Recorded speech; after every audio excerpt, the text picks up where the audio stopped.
Once in a serene village, nestled amidst rolling hills, there existed a quaint mosque, glowing softly under the afternoon sun.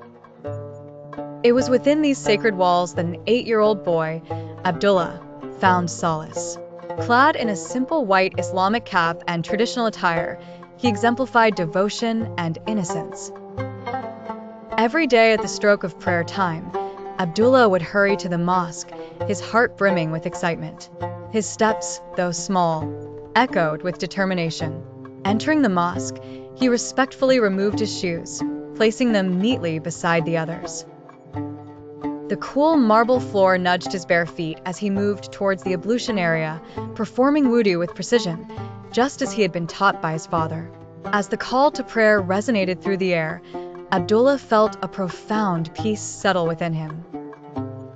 He took his place in the congregation, aligning his shoulders with those of the men and boys around him. His eyes remained fixed to the prayer mat before him, his heart and mind focused on the unity and purpose of the prayer. The imam's voice, steady and melodious, led the congregation, and Abdullah followed with earnest devotion. The well-rehearsed verses rolled off his tongue, each word pronounced with care and respect. During each posture of the prayer, Abdullah displayed remarkable concentration and calm, oblivious to the world outside. As the prayer concluded, Abdullah sat quietly, whispering his personal du'as, hands gently raised.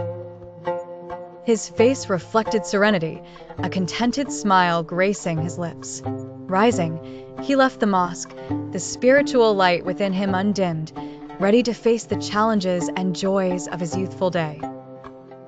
The sight of such sincere faith in one so young filled the hearts of the elders with hope.